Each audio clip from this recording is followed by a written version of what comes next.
말에서 나시고 본디오 빌라도에게 고난을 받아 십자가에 못 박혀 죽으시고 장세일이 사흘 만에 죽은 자 가운데서 다시 살아나셨으며 하늘에 오르시어 전능하신 아버지 하나님 우편에 앉아 계시다가 거기로부터 살아있는 자와 죽은 자를 심판하러 오십니다. 나는 성령 믿으며 거룩한 공개와 성도의 교제와 죄를 용서받는 것과 몸의 부활과 영생을 믿습니다. 아멘. 정말 우리 마태복음 우리 5장입니다. 마태복음 5장. 마태복음 5장. 마태복음 5장. 너무나 유명한 말씀이고 우리 많이 들었던 말씀인데 마태복음 5장 우리 1절에서 12절까지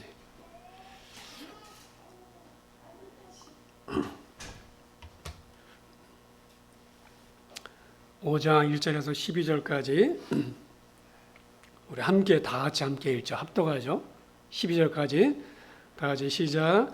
예수께서 무리를 보시고 산에 올라가 앉으시니 제자들이 나온지라 입을 열어 가르쳐 이르시되 심령이 가난한 자는 복이 있나니 천국이 그들의 것이며 애통하는 자는 복이 있나니 그들이 위로를 받을 것이며 온유한 자는 복이 있나니 그들이 땅을 기업으로 받을 것이며 의에 줄이고 목마른 자는 복이 있나니 그들이 배부를 것이며 긍휼히 여기는 자는 복이 있나니 그들이 긍휼히 여김을 받을 것이며 마음이 청결한 자는 복이 있나니 그들이 하나님을 볼 것이며 화평하게 하는 자는 복이 있나니 그들이 하나님의 아들이라 일컬음을 받을 것이며 의를 위하여 박해를 만난 자는 복이 있나니 천국이 그들의 것임이라.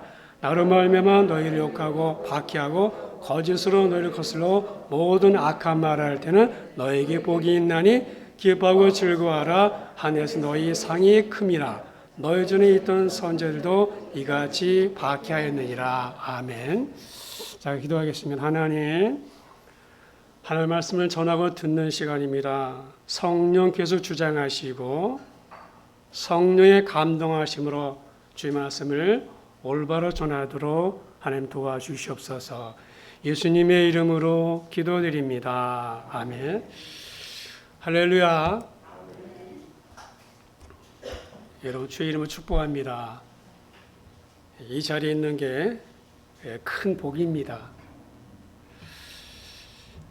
마음이 가난한 자가 복이 있습니다. 마음이 가난한 자가 복이 있습니다. 오늘 본문 마태복음 5장은요. 예수님께서 산 위에서 말씀하셨다고 해서 산상설교 또 산상본, 산상수훈이라고 부릅니다. 이 산상수훈은 하나님 나라의 왕이신 예수님께서 선포하신 하나님 나라의 헌장과 같은 거예요. 헌장. 또 하나님 나라 백성들에게는 생활 규범 같은 말씀인데 그렇게 이 땅에서 당신의 백성들이 어떻게 살아야 되는가 그 규범에 관한 말씀입니다. 그런데 예수님께서 산상수훈을 시작하시면서 8복을 먼저 말씀하세요. 그러니까 복을 먼저 말씀하시는 거예요. 8가지 복이 있는데 복을 먼저 말씀하십니다. 그러니까 산상수훈의 첫 번째 주제가 복이라는 거예요. 여러분 왜 예수님은 이 산상수훈을 시작하시면서 복을 주제로 말씀하셨을까요? 복을 주제로 삼으셨을까요? 왜냐하면 복이 그만큼 중요해서 그래요. 복이 중요해서 그렇습니다. 근데 그렇게 복이 중요함에도 불구하고 당시 이스라엘 백성들은 복에 대해서 잘못 알고 있었어요. 복을 잘못 알고 있었어요. 여러분 많은 신자들이 복이라는 개념을 생각할 때 세상적인 복을 생각할 때가 많죠. 이 땅에서 무병장수하고 또 부자가 되고 출세하고 자녀들이 잘 되고 하는 일마다 형통하고 우리 그것을 복이라고 생각하며 살아갑니다. 그런데 예수님 말씀하신 8복 중에는 그런 복이 하나도 없어요. 예수님이 8가지 복을 말씀하셨는데 그 8가지 복을 가만히 보시면 우리가 생각하는 그런 세상적 복은 하나도 안 들어있어요. 없어요. 그렇다면 세상이 여기는 복과 예수님이 말씀하시는 복은 어떤 차이가 있을까? 이런 사람들은 복이라는 개념을 소유로 생각하죠. 소유. 이게 얼마나 많이 가졌느냐? 소유로 복을 따집니다. 그러나 많은 것을 소유하고 많은 걸 가졌다고 해서 그게 꼭 복이라고 말할 수 없습니다. 왜냐하면 그것이 오히려 그 사람에게 화가 될 수 있어요. 오히려 그 많은 걸 소유한 것 때문에 오히려 그 사람에게 화가 되는 경우가 있습니다. 예를 들어 이런 거죠. 가난할 때는, 없을 때는 신앙생활을 잘하고 하나님 잘 섬겼는데 부자가 된 다음에는 하나님 오히려 멀려는 경우가 있습니다. 이런 경우에 이 사람에게 있어서 많은 소유는 오히려 복이 아니라 화가 되는 것입니다. 저주가 되는 것이죠. 여러분 마태복음 19장에는 부자 청년 이야기했어요. 부자 청년 이야기인데 성경에는 누가복음에는 이 부자가 큰 부자라고 했어요. 근데 이 큰 부자인데 이 부자가 영생의 무엇인가에 관심이 있었어요. 가진 건 다 가졌는데 어느 정도 지위도 그러는데 영생의 문제가 궁금했던 거예요. 그래서 예수님을 찾아왔죠. 어떻게 해야 영생 얻을 수 있습니까? 그렇게 주님에게 물었습니다. 그래서 주님께서 이 청년에게 뭐라고 말씀하셨습니까? 네 재물을 팔아가지고 가난한 사람들에게 다 나눠주고 나를 따르라 했어요. 근데 그 말을 듣는 부자는 재물이 많은 까닭에 근심해서 돌아갔다 그랬어요. 그러니까 이 부자 청년에게 많은 재물이 오히려 길을 막은 거예요. 재물이 많은 것은 세상에서 복이 될 수 있습니다. 그러나 그 재물 때문에 주님 앞에 나아가지 못한다면 그것은 복이 아니죠. 여러분 예수님은 팔복을 말씀하시면서 첫 번째 복이 뭡니까? 심령에 가난한 자는 복이 있나니 천국이 그들의 것이다 그랬어요. 이 팔복이 있는데 팔복의 첫 번째가 심령에 가난한 자가 복이 있나입니다. 그 첫 번째 복이 나머지 7개의 복으로 연결되는 겁니다. 그러니까 첫 번째 복이 돼야지만이 두 번째 애통하는 자, 세 번째, 네 번째, 8번째까지 가는 겁니다. 천국이 누구의 것인가? 심령에 가난한 자의 것이라고 했어요. 자, 이 말씀에서 심령에 가난한 자는 그 말은 무슨 뜻인가? 심령에 가난하다는 말은 영어로 이렇게 번역을 했습니다. 영에 가난한 사람은 복이 있다. 하늘나라가 그들의 것이기 때문이다 그랬어요. 근데 이것을 우리말 성경에는 이렇게 몇 가지로 번역을 했는데 개역개정에는 심령에 가난한 자는 복이 있나니 천국이 그들의 것이요. 또 새 번역에는 마음이 가난한 사람은 복이 있다. 하늘나라가 그들의 것이다. 또 공동 번역에는 마음이 가난한 사람은 행복하다. 하늘나라가 그들의 것이다 그랬어요. 그런데 현대식으로 번역한 NLT 성경이 있습니다. 그 NLT 성경에는 이렇게 번역했어요. 하나님은 가난하여 하나님께 도움이 필요하다는 것을 깨달은 사람을 축복한다. 하늘나라는 그들의 것이기 때문이다. 그런데 그 밑에 보시면은 유진 피터슨이 쓴 메시지 성경이 있는데 그 메시지 성경이 이렇게 번역했습니다. 벼랑 끝에 서 있는 너희는 복이 있다. 너희가 작아질수록 하나님과 그분의 다스리면 커진다 그랬어요. 여러분 이 번역이 가장 마음에 들어요. 벼랑 끝에 서 있는 무슨 뜻입니까? 자기 힘으로는 아무도 할 수 없다는 거예요. 자기의 무능함을 아는 것입니다. 나는 아무것도 할 수 없습니다. 자기 연약함을 철저히 깨닫는 거죠. 이때 우리의 마음은 가난해지는 겁니다.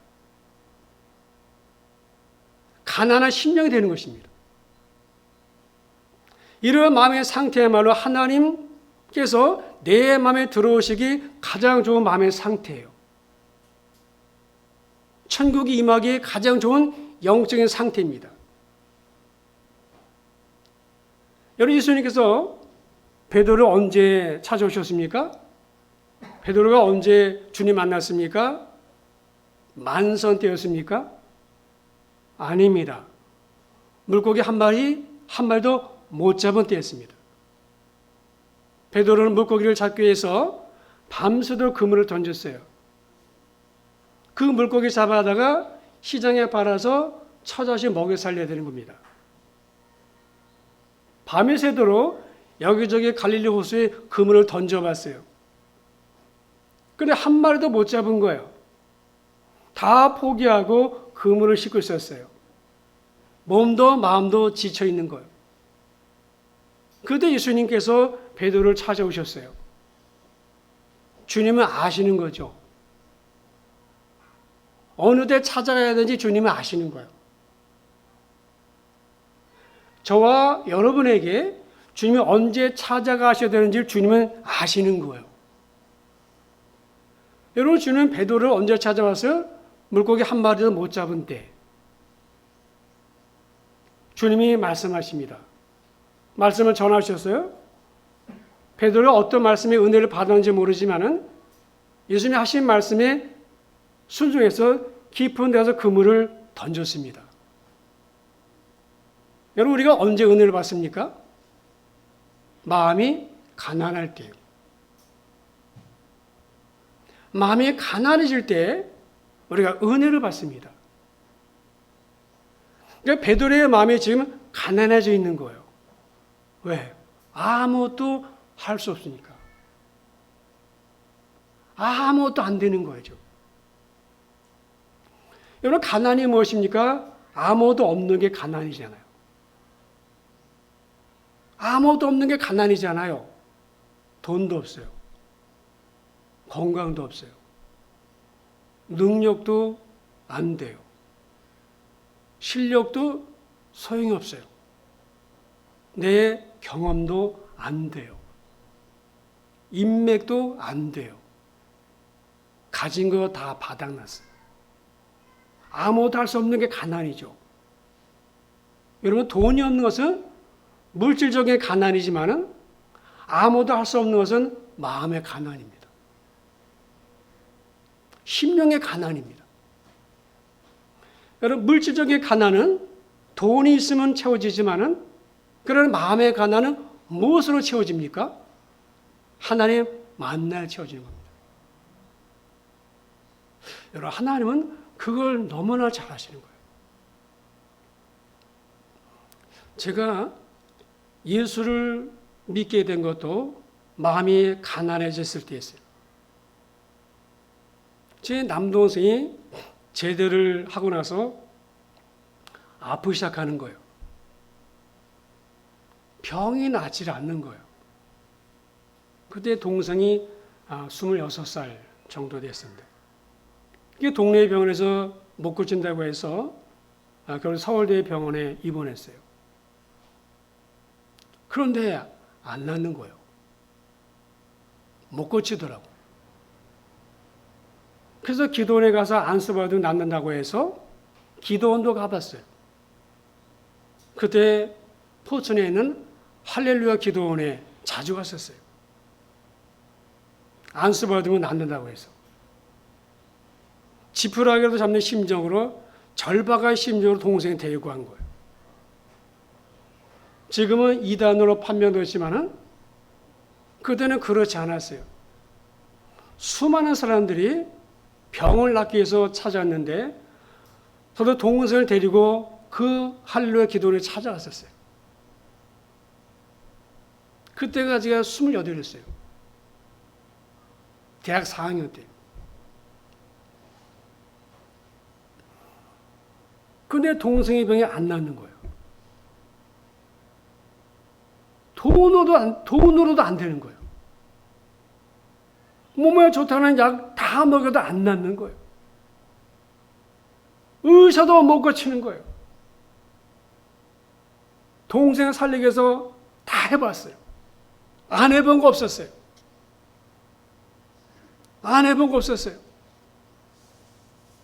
동생을 데리고 다니다가 제가 예수를 만났어요. 제가 예수 믿게 된 거예요. 그때 제 마음이 가난했었어요. 형으로서 뭐 할 수 있는 게 없더라고요. 해 줄 수 있는 게 없어요. 동생한테. 하나님에 매달렸죠. 그때 주님이 내게 찾아왔었어요. 여러분, 베드로가 밤이 맞도록 수고를 했지만은, 고기를 잡지 못했지만은 예수님 말씀에 순종해 그물을 던졌을 때 그물이 찢어질 만큼의 물고기를 잡는 기적을 경험했습니다. 그런데 베드로는 많은 물고기를 잡아서는 좋잖아요. 그물 춤을 추고서 막 좋아야 되는데, 근데 베드로가 그런 것이 아니라 예수님께 나가서 무릎을 꿇고 이렇게 말하죠. 주여, 나를 떠나십시오. 나는 죄인입니다. 아니, 밤새도록 고생해서 물고기 한 마리 못 잡았지만은 이렇게 고기를 많이 잡았으면 당연히 좋아야 되는데, 당연히 좋은 건데, 베드로는 주님의 말씀으로 기적이 일어난 것을 보는 순간에 영의 눈이 띄어가지고 예수가 누구신지, 자기가 누구인지를 깨닫게 된 거예요. 여러분, 베드로는 모태신앙이에요. 율법을 다 아는 사람이에요. 우리 어떻게 합니까? 사도행전에 보시 베드로 설교 보십시오. 말씀이 줄줄이 나와요. 줄줄이. 그 말은 무엇입니까? 베드로 유대인이다가 율법도 많이 아는 사람인데 예수를 아직 못 만난 거예요. 그런데 주님은 창세전부터 그를 택했기 때문에 그가 때가 되어서 주님이 그를 찾아가셔서 그를 만나 주신 거예요. 그 때가 언제가 베드로의 심령이 가난해졌을 때. 주님은 아시는 거죠. 우리의 마음이 언제 가난해지는지. 여러분, 부자가 뭐 필요하겠습니까? 부자에게 100만 원 준다고 감사하겠습니까? 몇천억 가진 사람에게 그냥 하나 얹어주는 거잖아요. 그러니까 그런 사람은 감사 보는 거예요. 마찬가지로 내 마음이 부하잖아요. 말씀이 간절하지가 않아요. 아니, 내 마음이 부한데 뭐 부족한 게 없는데 예수님 알려준다고 받아들이겠습니까? 내 마음이 지금 하나도 가난하지 않은데 예수 전한다고 받아들이겠냐고요. 그때는 안 통해요. 안 통해. 여러분, 저의 경우도 친구가 무진장 전도했어요. 제 친구가 엄청 전도했어요. 제 친구가 최초로라는 친구인데 저를 엄청 전도했어요. 그런데 저는요, 꽃방구도 안 꼈어요. 야, 니나 가라. 야, 니나 가라. 그런데 동생 때문에 우리 가정 그렇게 생기니까 이게 마음이 확 가난해져가지고 그렇게 되는 거예요. 그러니까 베드로의 심령이 가난해졌던 거예요, 지금요. 왜? 아무것도 할 수 없으니까 지금. 그러면 심령이 가난한 사람은 어떤 사람일까요? 첫 번째로 심령이 가난한 사람은 자기 힘으로 아무도 할 수 없는 것을 아는 사람이에요. 여러분, 가난하다는 것은요, 하나님이 도와주지 않으면 살아남을 수 없는 사람이에요. 우리 성경에서 그런 사람 많이 보죠. 그런 사람 많이 봐요. 그중 한 사람이 야곱이에요. 여러분, 야곱은 아버지 이삭이죠. 어머니 리브가고, 야곱은 쌍둥이에요. 그죠? 형이 에서잖아요. 야곱은 욕심이 많았죠. 형의 장자권이 부러웠어요. 그런데 자기는 장자가 아닌 거예요. 당연히 장자받을 축복은 형 에서의 것인 거예요. 하지만 야곱은 포기하지 않았죠. 그러던 중에 기회가 왔어요. 아버지 이삭이 이제 늙어서 자녀들에게 축복을 한다고. 그래서 형이 아버지에게 드릴 짐승을 잡기 위해서 사냥 갔습니다. 그 틈을 타서 야곱이 에서로 변장해서 형의 축복을 훔쳤죠.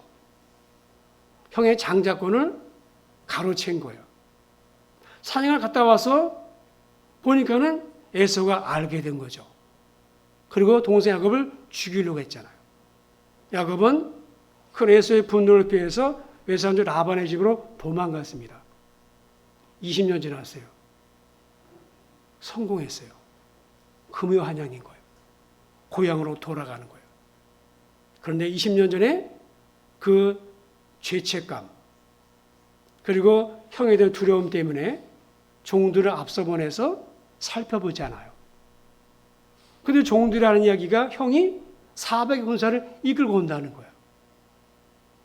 야곱은 불안하고 두렵고 답답한 거예요.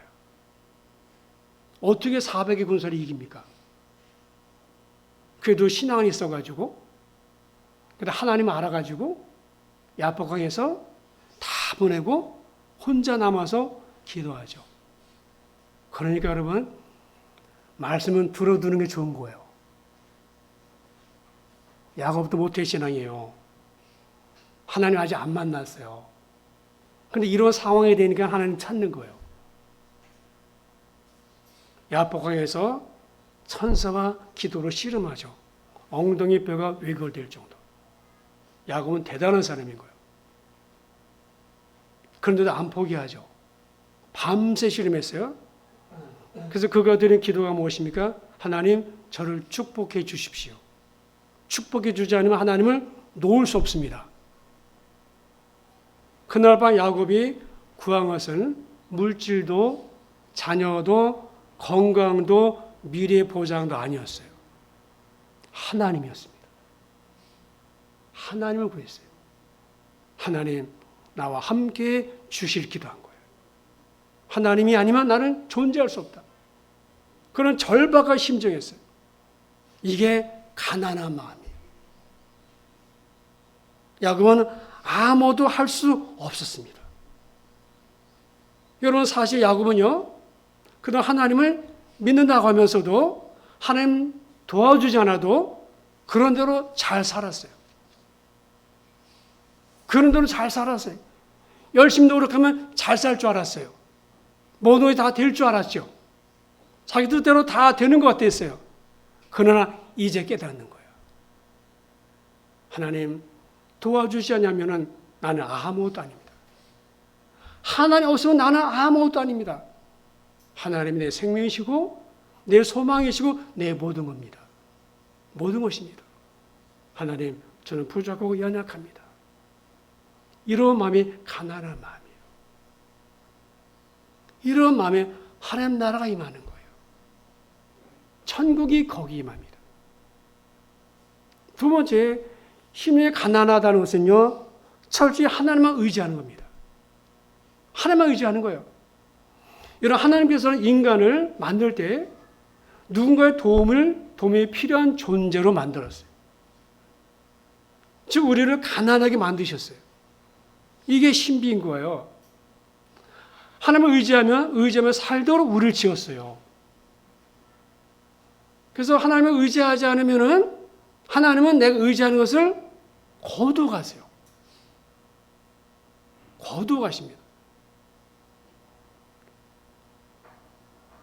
여러분 자신에게 물어보세요. 나는 어려움 만났을 때 하나님 외에 누구를 의지하는가? 또 하나님 외에 무엇이 의지가 되는가? 심히 가난한 자 복이 있나니 천국 그들의 것이라고 했습니다. 다른 말로 말하면 어린아이처럼 도움을 구하는 사람이 천국에 들어갈 수 있다는 거예요. 이것은 어린아이가 천국에 들어간다는 말이 아니고 어린아이처럼 주님께 도움을 구하는 그런 사람이 하나님 나라에 들어간다는 거예요. 결국에 심령이 가난하다는 것은 자신은 더 적게 의지하고 하나님을 더 많이 의지한다는 거예요. 여러분, 마음이 부하면은 자신은 크게 보이고 하나님은 작게 보여요. 그러니까 자기를 의지하다 결국은 절망하는 거예요. 그러나 마음이 가난하면은 하나님은 크게 보이고 나는 작게 보이는 거예요. 그래서 하나님을 의지하게 되는 거예요. 하나님을 의지하다가 실패할 수도 있지만은 그러나 그게 성공의 발판이 되는 거예요. 그게 누굽니까? 요셉이잖아요.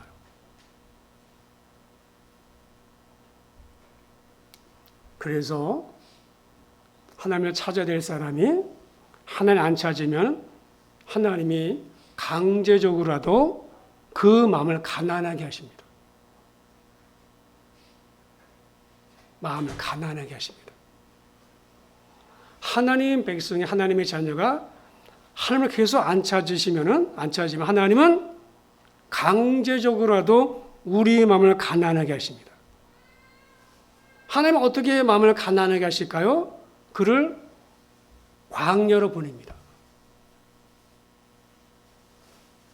그래서 혼자 있게 하십니다. 홀로 두십니다. 이때는 아내도 남편도 자식도 부모도 없어요. 철저히 혼자입니다. 인간은 광야에서 마음에 가난해집니다. 광야는 말 그대로 아무것도 없습니다. 자기의 실력과 능력이 통하지 않는 곳입니다. 그동안 내가 쌓았던 경험이 소용이 없습니다. 도움을 구할 사람도 없습니다.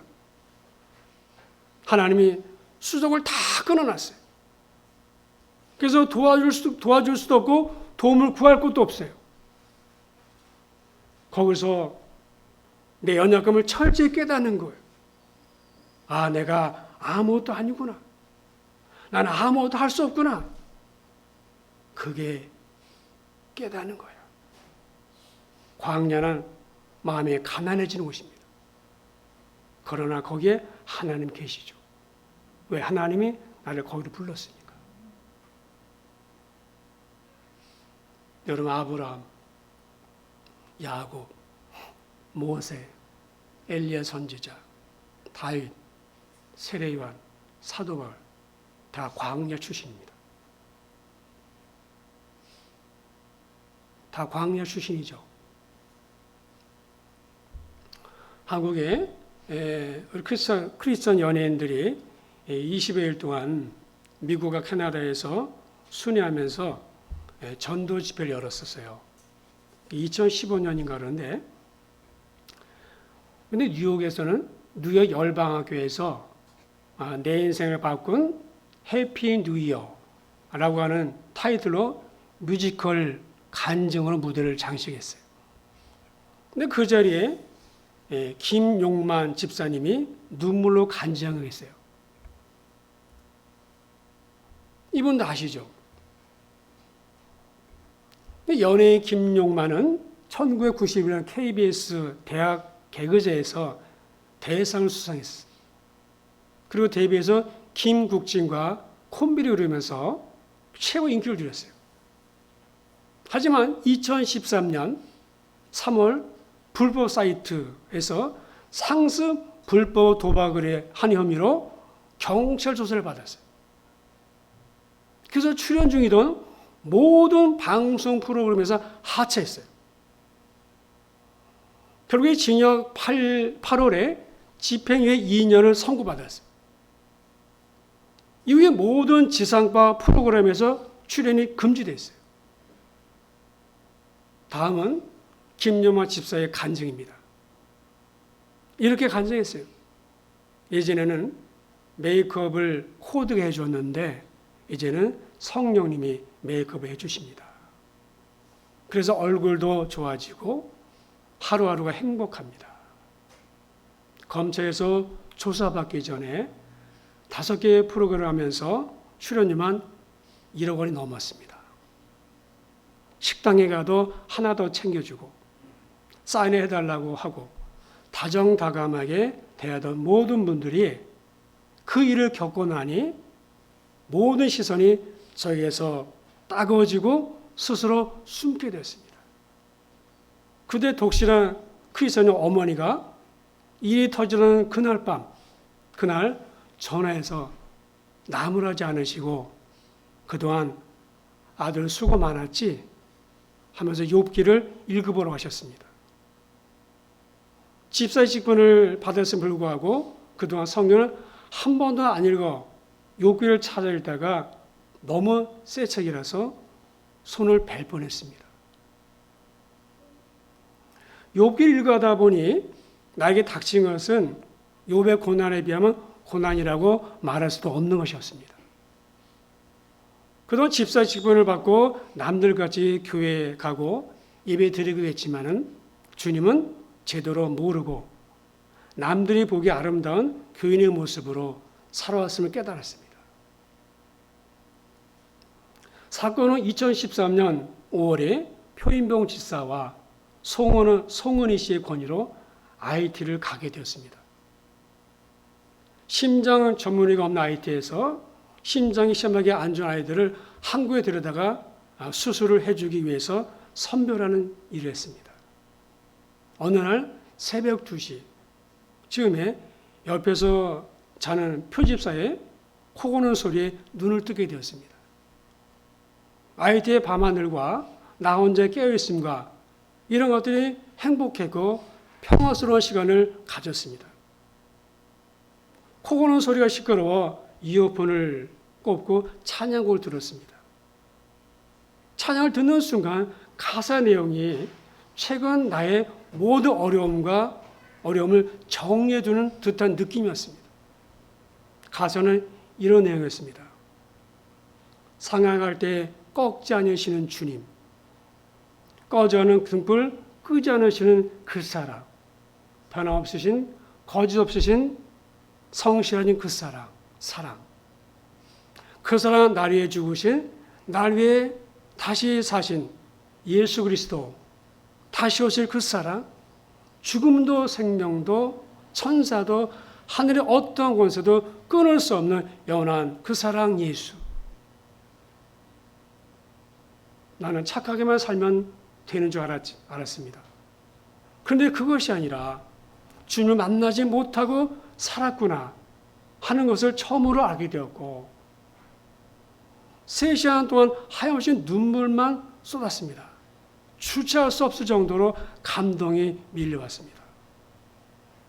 아침에 일어나니 개운하고 세상이 천국 같고 아이들이 천사같이 보였습니다.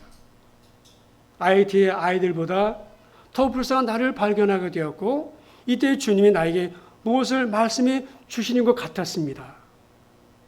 IT에서 오일지 되던 날 코 고는 소리의 새벽에 다시 잠을 깨고 이어폰으로 찬양을 들었습니다. 찬양을 들으며 눈물을 흘리다가 이런 기도를 하게 되었습니다. 주님 감사합니다. 오늘도 이렇게 깨워주셨군요. 매번 저를 깨워주시고 뭔가 가르쳐 주시니 감사합니다. 그 기도를 할 때 주님께서 저에게 주시는 마음이 있었습니다. 나는 너를 깨운 것이 아니라 늘 내 곁에 있었다. 그때 나보다 더 아파하시는 주님을 발견하게 되었습니다. 그러면서 믿음의 반대말은 내 힘이라는 것을 알았습니다. 나는 그동안 내 힘으로 살려고 했구나 하는 생각이 들었습니다. 그리고 앞으로 어떻게 살아야 하는지를 발견했습니다. 그동안 남 앞에서 이야기할 수 있는 그런 기술을 하나님께서 23년 동안 가르쳐 주셨는데 이제 어떤 내용으로 그 내용들을 채워야 되는지를 알게 되었습니다.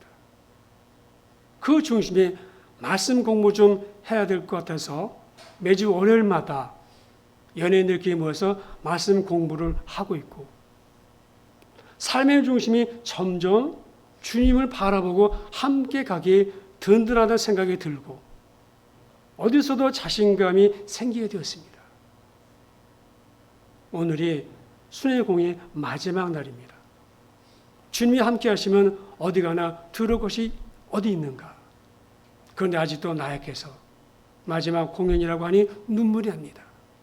여러분들 중에서도 저처럼 생각하는 분들이 있을 것입니다. 착하게 살아왔고 남들 돕고 돈도 내고 교회도 나갑니다. 집사가 되고 사대가 같이 교회를 다니다는 불안한 소리도 듣고 살았습니다. 하지만 남들이 느끼는 것처럼 그렇게 주님을 발견하지 못하고 살았습니다. 여러분들도 교회를 그냥 왔다 갔다 하지 마시고 말씀 공부도 하고 주님과 친해지기 바랍니다. 하나님 아버지는 그것을 원하십니다.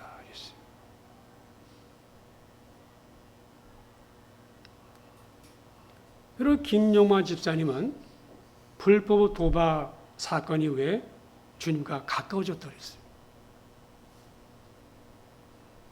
그 사건은 마음이 가난해진 거예요. 여러분 잘 나갔어요. 한 달 1억씩 벌었으니까. 한 달 1억씩 벌었으니까 잘 나갔죠. 얼마나 그때 잘 나갔습니까? 그럴 때는 마음이 부했어요.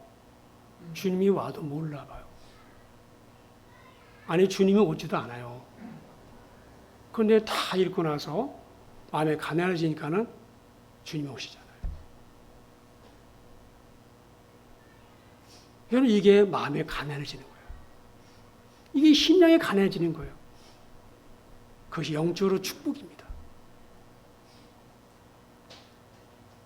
여러분 혹시 지금 마음에 가난한 상태에 있습니까?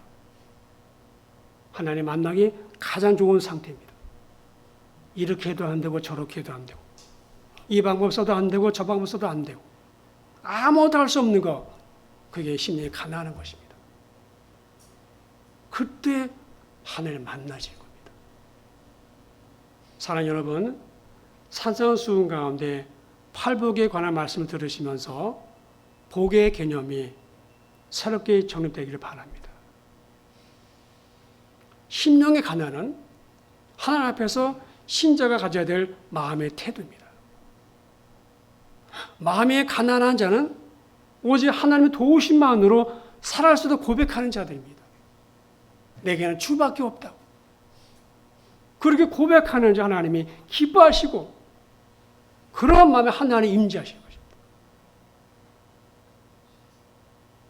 마음에 가난한 자가 되어서 하나님이 주시는 복을 누리며 살아가는 저 여러분 모두 되시기를 주의 이름으로 축복합니다. 기도하겠습니다. 하나님, 주님은 복을 말씀하십니다.